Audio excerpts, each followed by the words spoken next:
George pursued me, so much so that the entire city knew about it. He was once rebellious and wild, but for my sake, he softened his edges, clumsily trying to change. Everyone said he was madly in love with me, but no one knew the truth. The day my sister returned to the country, he pinned her against the corner and kissed her fervently. Then, in a rush to explain, he said, "Amelia is just your stand-in. How could I ever love her? As long as she's around, no one will set their sights on you." Chapter 1. The day Diana returned to the country just happened to be my birthday. George texted me, saying something had come up and he needed to meet with an important shareholder. He asked me to take his place and entertain a client. "This deal is crucial. There can't be any mistakes," he reassured me. "Honey, you're the only one I trust." A few years ago, George Hahn had a falling out with his father and stormed out of the Hahn family home. I stood by him as he started from scratch, working our way up together. I knew how much he valued the company he had built from the ground up. I could hear the anxiety and guilt in his voice, so I didn't question him. The client I was meeting had some past disputes with George, and it was clear he wasn't coming with good intentions. Seeing that George hadn't shown up, the client decided to make things difficult for me. Whiskey after whiskey went down, the harshness burning my throat and setting my insides on fire. When the deal was finally settled, I excused myself to the bathroom, using it as an escape from the client's wandering hands. But I never expected to run into George there. He was gently cradling a girl in his arms, pressing her into the corner and kissing her with devotion, as if she were the most precious thing in the world. His voice was restrained, yet filled with suppressed emotion. He said, "Diana, we've really missed out on too much time together." Then, in a rush, he explained to her, "Amelia is just your replacement. How could I ever love her? As long as she's around, no one will set their sights on you." I watched as George, standing under the light, suddenly turned red-eyed, looking panicked and lost. I had never seen George like this before. Even during the most difficult times in his career, George had always been the proud and defiant young master at heart. But in front of Diana, he made himself incredibly small. It was as if he was afraid that Diana would reject him. I stood in the corner, watching them kiss passionately, and felt a chill spread through my body. The nausea that I had barely suppressed rose up again. It was disgusting, truly. Chapter 2. Diana is my biological sister, but anyone who's ever met us would shake their heads and sigh. "You two don't seem like sisters at all." Diana is outgoing and generous, while I am gloomy and insecure. In both academics and appearance, Diana always outshone me by a long shot. Even our parents favored her. Whenever they introduced their daughters, it was always just Diana. I've been invisible for as long as I can remember. The first time I really caught anyone's attention was because of George. Back then, the eldest son of the Han family pursued me so relentlessly that it became a well-known story in Jiangqing. He pulled me out of my shell and openly told all his friends, "I like Amelia." It was Amelia, not Diana. No one believed it at the time, not even my own parents. They would often pull me aside, their tone anxious and impatient. "Are you blackmailing him with something?" And they had a point. "Diana is so much better than you. Who in their right mind would choose you?"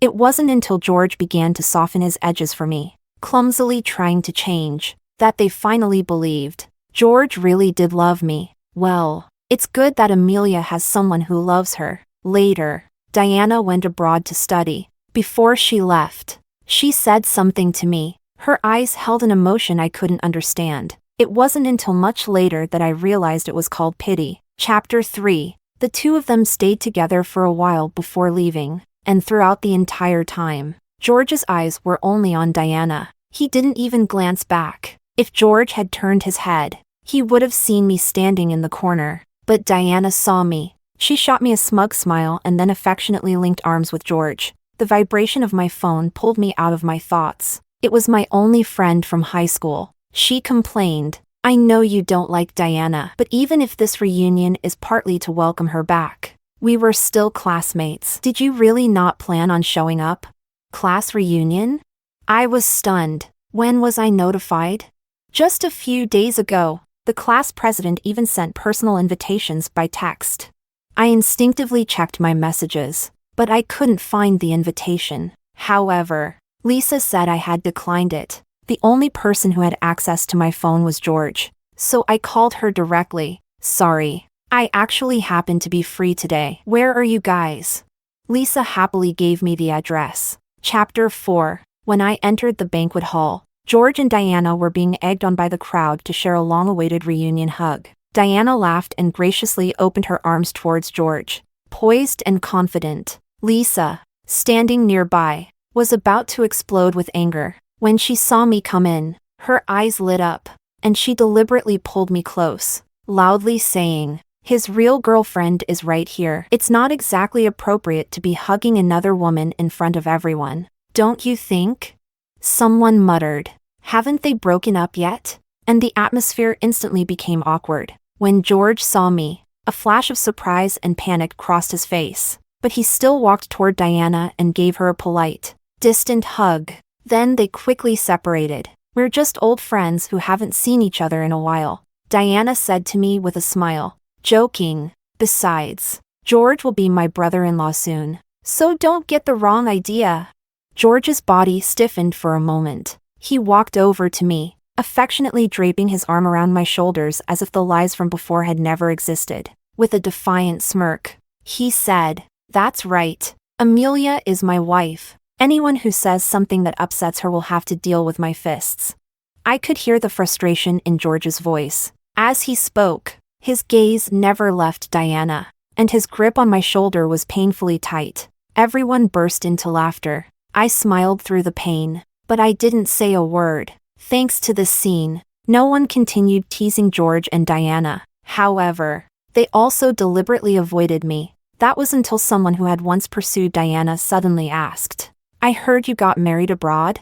Diana's calm smile froze on her face. Chapter 5. My relationship with Diana has always been distant, but I've always known that she is a proud and self-assured person. Hearing the comment, I was slightly surprised and glanced at her. "I have a friend abroad who saw Diana and her husband," the man continued, his tone laced with malicious pity. "But Diana, why did you marry that foreigner without even knowing the full story? My friend says he may be rich, but he's old and has a bunch of illegitimate kids to deal with.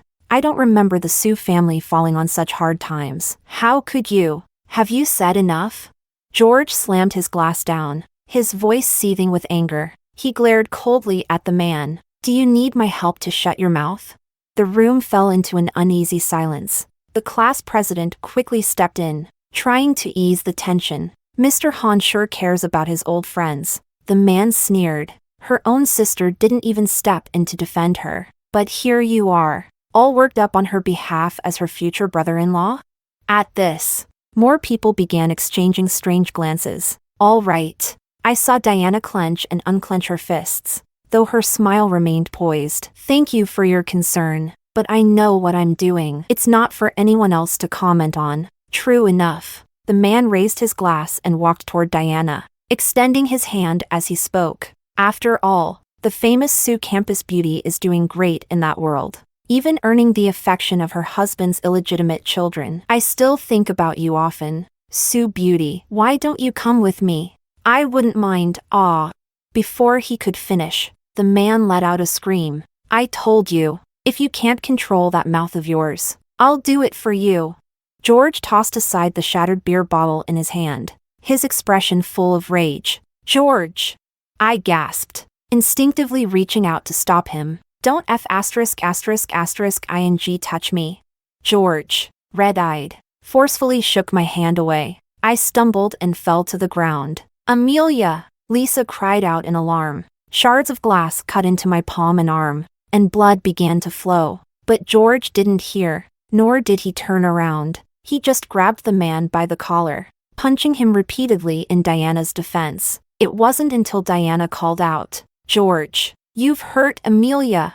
It was as if a leash had been pulled on a fierce dog, and George instantly stopped. His raised fist froze in midair. He instinctively turned to look at me. I was being helped up by Lisa, her hands gently pulling me to my feet. George saw my injured hand, and with a look of panic and guilt, he rushed toward me, his voice shaky and filled with remorse. "I'm sorry. I didn't mean Don't touch me. I stepped away from George's outstretched hand, watching as he froze in place, and then I gave him a faint smile. Softly, I asked, George, it seems like Diana is scared. Shouldn't you go comfort her?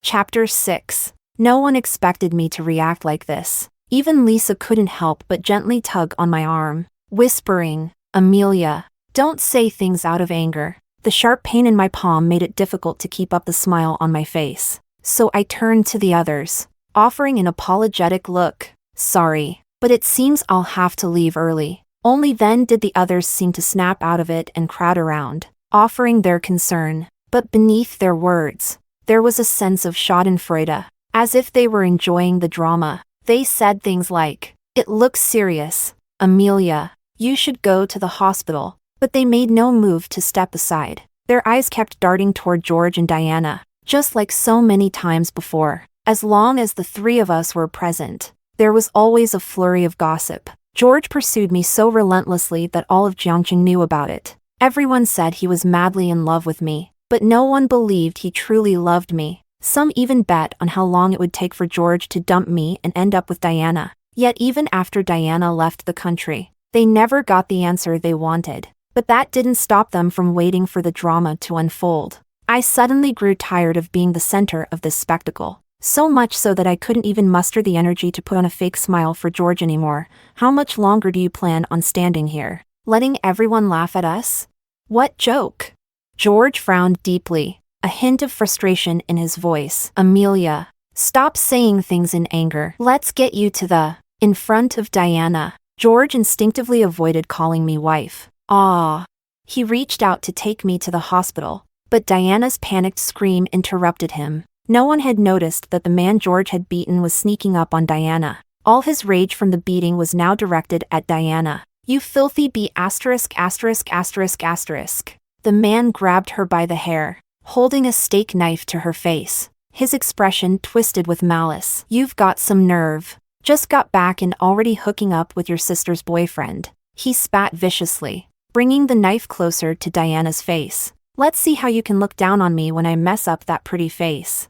I saw George's face change dramatically. Without hesitation, he let go of my hand and rushed toward Diana again, shielding her tightly behind him. He told her in a low voice to close her eyes and not be afraid. With a single kick, the man collapsed, unable to get up again. George, red with fury, kept beating him, not holding back at all. I stood quietly, watching his back, suddenly feeling a wave of disorientation. Chapter 7. George had always been good to me. The once rebellious and untamed eldest son of the Han family had mellowed for my sake. He distanced himself from his rowdy friends and stopped racing cars or going to bars, all because of a single word from me. He even clumsily learned how to cook because of my stomach issues and insisted I eat breakfast. Whenever people teased him for being whipped, George would confidently sling his arm around my shoulders and retort, I'm happy to do it. Then, he'd pout and seek my approval. Honey, they're just jealous of me. He proudly declared his affection for me. Everyone believed that George was head over heels in love with Amelia. But now I realize, it was all just a way to protect Diana. Old Mr. Han had made many enemies in his younger years with his ruthless tactics.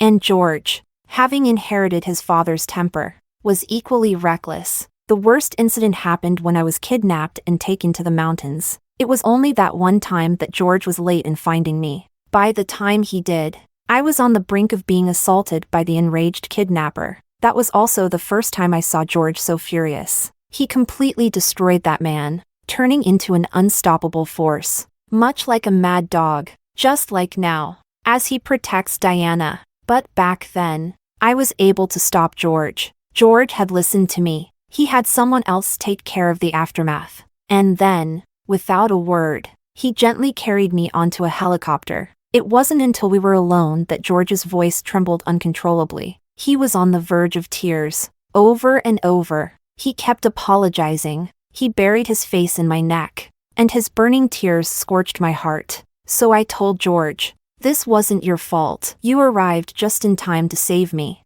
And I'm grateful. I was the one who willingly accepted George's closeness, so I should have been prepared to face all the risks that came with it. It's not like that. George's grip on me tightened. It seemed like he wanted to say something, but in the end, he said nothing. All he muttered was, "Amelia, honey, you're such a foolish, kind-hearted idiot."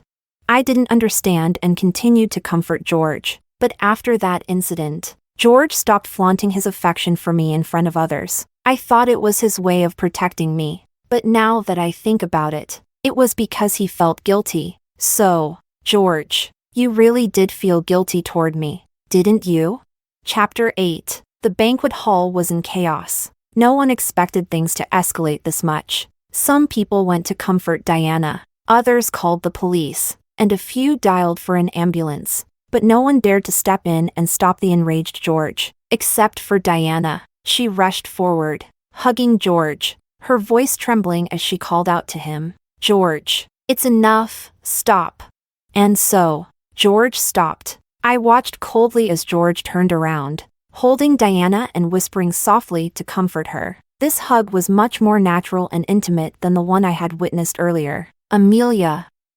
Lisa instinctively gripped my arm, her voice filled with concern. "It's fine." I no longer looked at the two of them and turned to leave. "It's fine." From the moment I heard George say, "With her around, no one will target you," I should have understood. To George, Diana was always the most important person. Maybe it wasn't just George. I should have realized this long ago. It was my own foolishness. Foolishness that led me to believe that being constantly compared and discarded would finally wake me from the 5-year dream I'd woven. It hurt. It hurt so much, but it hurt enough to make me fully awake. Chapter 9. I don't know if George came home that night or not. I packed my things and moved out, staying temporarily at a hotel. But I soon realized that I couldn't completely avoid seeing George. After all, the company was something we had built together. I could live without George, but I couldn't bear to let go of DX. Yet for several days in a row,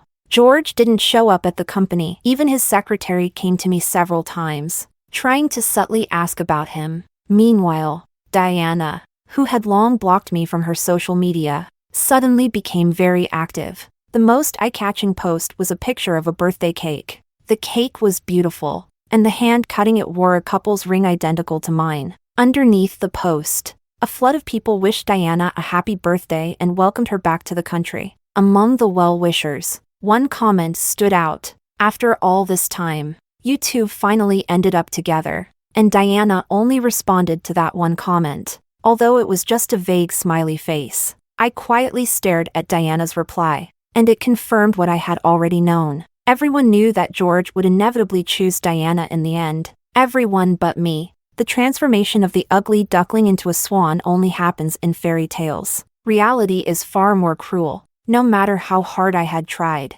Before I could turn off my phone, a call came in. It was my mother. She started in with her usual tone of near accusation. "Why didn't you come back for Diana's birthday the other day? She's finally back in the country. And as her younger sister, you didn't even wish her a happy birthday. Do you know how hurt she feels?" I quietly listened to my mother's biased ramblings. When she paused to catch her breath, I said, 5 days ago was my birthday, but no one remembered." My mother fell silent. It was as if she had gotten stuck, unable to say a single word for a long time. Chapter 10. What do you mean by that? Her voice became more agitated. "Don't be upset." I smiled, trying to calm her down. "I wasn't trying to blame you. Of course. I'm not in a position to blame you either. After all, her favoritism wasn't a one-time thing. The year I was born, my father had an affair. When my mother found out, she was heavily pregnant and went to confront the mistress, which led to my premature birth. During labor, complications arose, and the natural delivery turned into an emergency C-section. My mother had always been vain, but along with her stretch marks, she now had an ugly scar on her stomach. She couldn't accept it and even developed postpartum depression. During that difficult time, it was obedient and understanding Diana who helped her heal. And every time my mother saw me, she was only reminded of the ugly scar on her body and the pain caused by my father's affair. So when my mother showed favoritism, everyone would tell me to be more understanding. "Amelia, your mother went through a lot to give birth to you. You should be more considerate." so I learned to understand my mother and to turn a blind eye to her favoritism. But in reality, this understanding only resulted in me not even having my own birthday. At first, it was to avoid trouble, so my mother made me and Diana celebrate together. My birthday was postponed to celebrate Amelia's birthday, but over time, there was only one crown, and only one person received birthday wishes. They eventually forgot when my birthday even was. So I said to my mother, with George celebrating her birthday, I would have only upset her by being there. Don't bring George into this. My mother's tone grew harsh. You were never a match for George. Who knows what tricks you used to deceive him? She kept talking, but I couldn't hear a word. I just held the phone, staring blankly at the floor, feeling a coldness wash over me. It took a long while before I found my voice again. So after all these years, you still think I don't have a single quality that could make George love me? Isn't that the case? My mother said impatiently. Do you really think you're better than Diana? If you ask me, George and Diana are the perfect match, even though I had been the one by George's side for all these years, taking care of him. My mother still believed I was no match for Diana, so I blinked back the dry pain in my eyes, smiled, and softly said, You're right. George should be with Diana, just like how, no matter how hard I tried, I couldn't make you love me even a little more. How could George ever truly fall for me? I'm really sorry. I struggled to keep my emotions in check, though my voice trembled occasionally. That after all these years, I still couldn't be as good as Diana, but if I had the choice, I wouldn't want to be your daughter. Saying those words brought a sense of relief I had never felt before. I wasn't needed by anyone. And in turn, I had learned not to need anyone either. I had grown up lonely but resilient. You see, I'm doing just fine now. But I didn't get to hear my mother's response, because Diana took the phone from her. She said, Amelia, let's talk. Chapter 11. I refused Diana's request to meet. She wasn't ready to give up. So she sent me 2 photos. One was of George at a restaurant. Through the window in the background, the Eiffel Tower stood tall. Diana had studied in Paris before. The second photo was a professional business shot of Diana. She was holding DX's upcoming new product. That photo hit me harder than the first. I stared at it for a long time before finally asking Diana, What are you trying to say? DX. Diana Zandra. Diana called me directly, her voice full of amusement. There's no one more suitable than me to be the face of DX's new product. Don't you think? I had always been responsible for the promotion and the spokesperson for DX's new releases. We had originally signed the rising film star Daniela for this campaign. To secure her, I had spent 6 months following her to filming locations, traveling through remote mountains and deserts, pouring in significant effort to finally win her over. And now, just like that, Diana was replacing her so easily. I need some recognition after just returning to the country. So George gave me this opportunity. I heard you were in charge of the spokesperson, so I'll need you to reach out and handle the cancellation. Diana spoke with the tone of someone in charge. At the end of the call, she casually added, as if in passing, Oh, and I heard you were kidnapped and taken to the mountains before? No wonder George rushed back that day. Chapter 12. George was back. He acted like nothing had happened, complaining playfully, asking where I'd gone. His voice was thick with drunkenness. Honey, I feel awful. I could tell he was drunk. There was no point in arguing with a drunk, so I hung up and blocked all of George's contact information. But he came straight to the company. Everyone in the office watched as George rushed into my office, looking flustered and anxious, carefully asking, Honey, are you mad at me? I told my assistant, Lee, to close the door on her way out, dispersing the crowd of curious onlookers. Then I told George, I'm not angry. I had no reason to be angry with someone who no longer mattered to me. George stiffened, but he quickly recovered, pulling a beautifully wrapped box from his pocket, his eyes shining as he looked at me. Honey, look, a birthday gift. It was custom made, so it's a little late. George nervously licked his lips, anxiously assuring me, but I swear I didn't forget your birthday on purpose. I promise.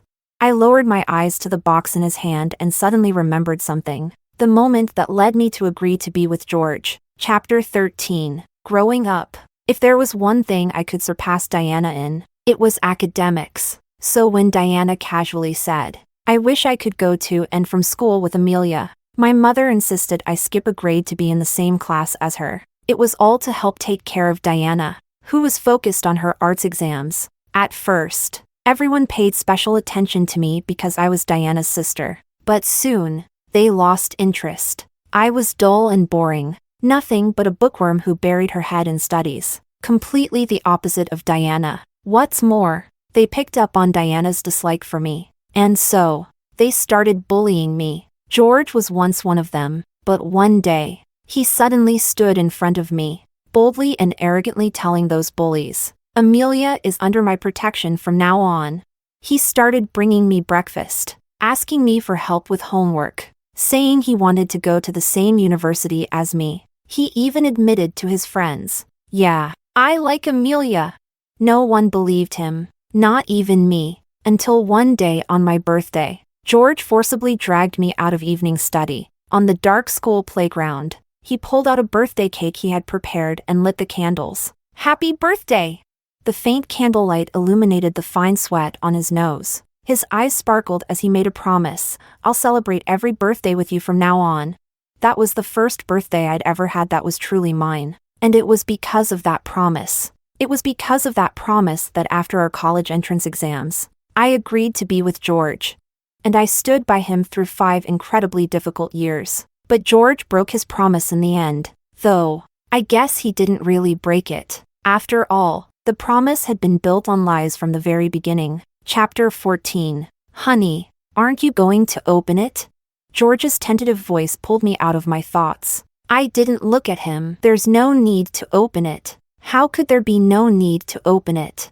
George sounded panicked. He opened the box, and inside lay a delicate ring. In just half a month, George and I were supposed to get married. He looked at me with a hopeful expression. "You said before that the ring wasn't right, so I had a new one custom made. Try it on." As he spoke, George reached out, trying to put the ring on my finger. I quickly pulled my hand back, the motion so abrupt that it knocked the ring out of George's hand. "Don't touch me."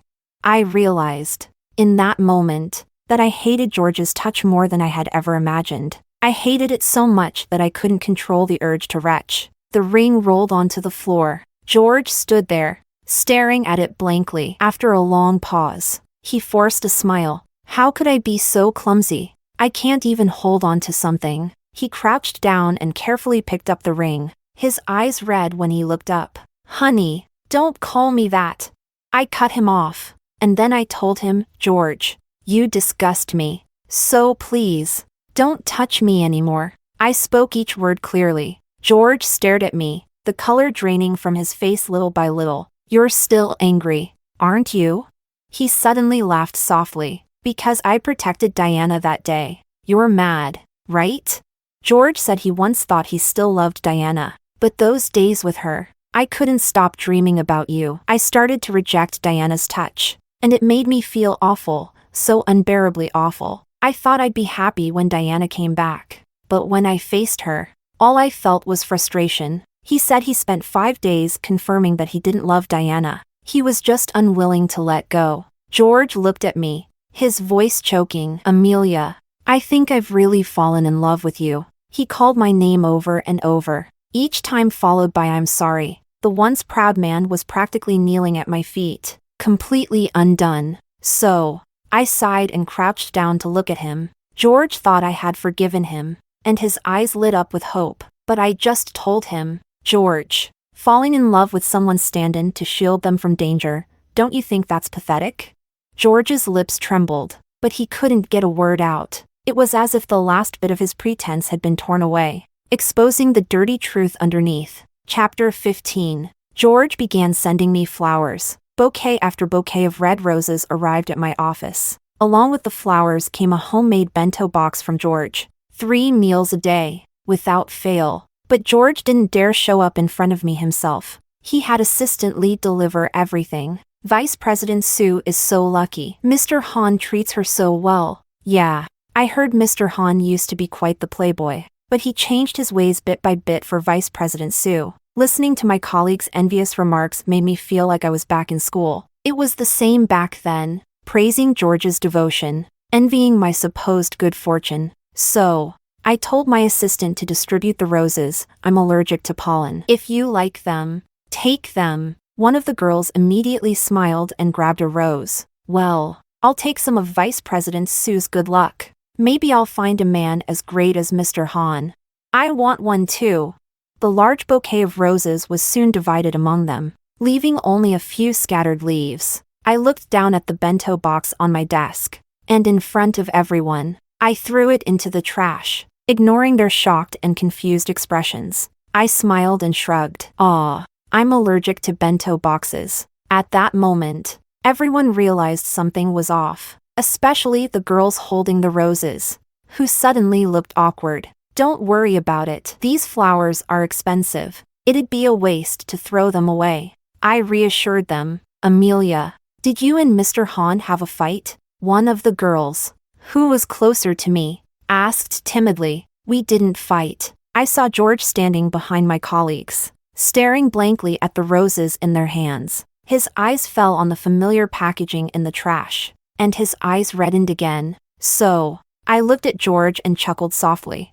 I just have a better option now. Chapter 16. I handed George my resignation. In truth, ever since I found out that George hid things from me, even breaking a contract just to make Diana the spokesperson, I no longer wanted anything to do with DX. George really knew how to disgust me. The company I had poured my heart into, the one I had nurtured and watched grow, had always been just a gift prepared for Diana from the start. With my sudden resignation and no proper handover of my projects, George was forced to take over. The breach of contract with the spokesperson and his rivalry with other companies kept him too busy to come looking for me, which gave me the perfect opportunity to gather information about Diana's time abroad. It seemed George had helped Diana cover up some things, as my initial search hit some roadblocks. So, I reached out to the man George had beaten up at the class reunion, because he had tried to hurt Diana. His small company had been crushed by George, leaving him in ruins. When he saw me,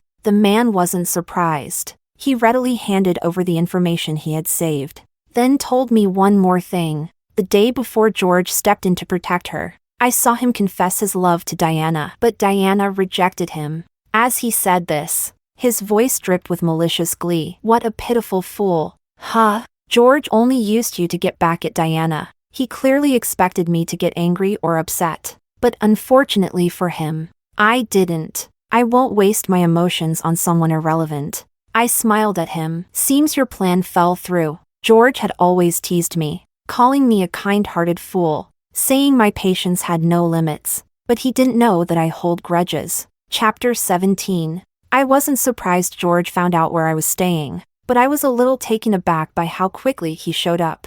Honey. George instinctively took 2 steps toward me but then forced himself to stop. He stood a few steps away, smiling nervously. Why did you come home so late? The security in this neighborhood isn't that great. It could be dangerous for a girl to come home alone at night. How about I get you a new place? If you don't have enough money, I can. Dangerous? I cut him off, my smile full of mockery. Shouldn't it be safer than being around Mr. Han? After all, those people will use any means necessary to threaten you. George immediately shut his mouth, his face pale. He probably hadn't rested well in a while. His eyes were bloodshot, and his shirt was wrinkled. Amelia, George said, his voice nearly pleading as he looked at me with desperation. Can you give me a chance to make it up to you? I know I lied to you. I know I did so many awful things, and I know I hurt you. But, Amelia, can't you give me just one more chance? By the time he finished, his voice was thick with tears. He looked at me, his eyes filled with deep sorrow. I didn't say a word. I simply walked past him and headed upstairs. George's gaze dimmed, but he didn't follow. After that, George came looking for me a few more times, but I coldly sent him away each time. I thought that with his pride, he wouldn't continue to humiliate himself, until the night I came home late and encountered a robber. There wasn't much of value in my bag, but inside was an offer letter from a new company. Instinctively, I refused to let go, making the robber think there was something valuable in it. He started pulling harder. That's when George showed up. He fought with the robber. And in the end, the furious thief stabbed George with a knife. But throughout the struggle, George never let go of my bag. The robber fled in fear. George looked at me, struggling to hand me my bag, then smiled. Amelia, look. Chapter 18. I took George to the hospital. Even in his unconscious state, he clung tightly to my hand. So, I was forced to stay by his side. The robber must have panicked too because the stab wound wasn't deep, and George regained consciousness fairly quickly. The first thing he did when he woke up was look for me. I'm just glad you're okay. George smiled at me, but as soon as he spoke, large tears rolled down his face. Everyone else in the room quietly stepped out. I was so scared something would happen to you. George wiped at his tears clumsily, desperately trying to keep himself from looking so pathetic. His voice trembling. I saw the knife, and my heart nearly stopped. I listened quietly, even as George's words became more disjointed and frantic. Then, as George gradually fell silent, I opened the ring box he always carried with him. I put on the ring. It fit perfectly, as if it had been custom-made for me. I smiled at George. The ring is beautiful, and I watched as the light in George's eyes began to shine again, bit by bit. Chapter 19. It seemed like George and I had reconciled. He was even more clingy than before, treating me with even more caution. It was as if he was trying to make up for everything he had done wrong, and it was as if the whole situation with Diana had never happened. George cautiously tested my attitude toward him, terrified that I would get angry, constantly lowering himself. I hadn't gone back to DX either. George had hesitantly asked if I wanted to return, and I refused. He paused, then awkwardly tried to cover it up. It's fine. I can take care of you. There's so much work at the company, and I don't want you to be so exhausted. I smiled and said nothing. The wedding that had been planned long ago proceeded as scheduled. George was overjoyed when I agreed. As the wedding approached, I remained indifferent, as if it were none of my concern, because George had taken on all the responsibilities himself. All the original plans for the wedding were scrapped and redone. He seemed terrified something would go wrong, so he handled everything personally. Even the wedding dresses were selected after much deliberation by George, and he sent over a few options for me to choose from. This one, I casually picked one without even looking closely. I didn't even bother to try it on. George's excited smile froze. He stared at the dress, lost in thought, but eventually smiled and nodded. That's the one I liked too. I knew we were in sync. He had the dress taken away. You only need to look beautiful as my bride, he said, kissing me lightly, his eyes slightly red. I promise I'll treat you better than anyone ever could, he vowed with all seriousness. I smiled and murmured in agreement, silently watching George's figure as he left. So, George, you still don't understand me. If I didn't even want to try on the dress, how could I ever agree to be your bride? Chapter 20. On the day of the wedding, George's smile never left his face, until he saw Diana walking toward him in a white wedding dress, a joyful smile on her face. Behind her, the flower girl was the child of George's best friend. On Diana's hand was a wedding ring. It was the same ring I had tried on before but found didn't fit. In truth, the wedding ring George had prepared for so long just wasn't meant for me. George, Diana called out to him, her eyes brimming with tears. We're finally together. No, not you. George seemed to snap back to reality. Panic filled his face as he frantically searched for me. Where's my wife? Where's Amelia? Where did she go? Diana, did you force her to leave me again? He grabbed Diana's shoulders, nearly snarling through gritted teeth. How can it be you? How could it ever be you? Diana's usual perfect smile froze. George, you're hurting me. She frowned, softening her voice. Weren't you always waiting for me? Now that I'm back, shouldn't we be together? No, I only want Amelia. George shoved Diana to the ground, completely ignoring the murmurs of the crowd as he tried to rush out to find me. And at that moment, the screen behind them lit up. Diana appeared on the screen. She looked younger and more beautiful than she did now. In high school, Diana had been sweet and gentle, the dream girl of many. But in the video, she was smiling as she ordered people to strip a girl and burn her with cigarettes, leaving scars on her skin.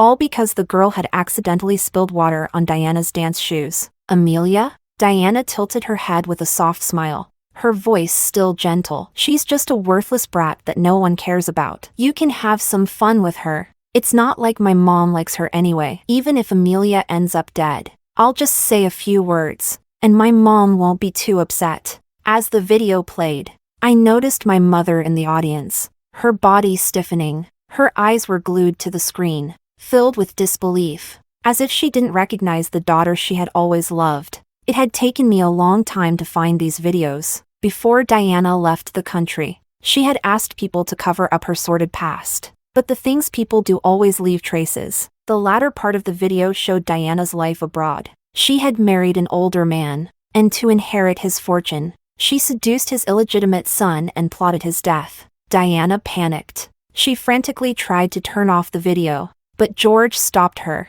ignoring her cries and pleas. George coldly made her watch the entire thing. By the time the video ended, the police had arrived. I had called them. Diana's face was streaked with tears, her carefully crafted appearance now a mess and almost comical. It wasn't me. I didn't do any of this. It's all a lie. It's all a setup.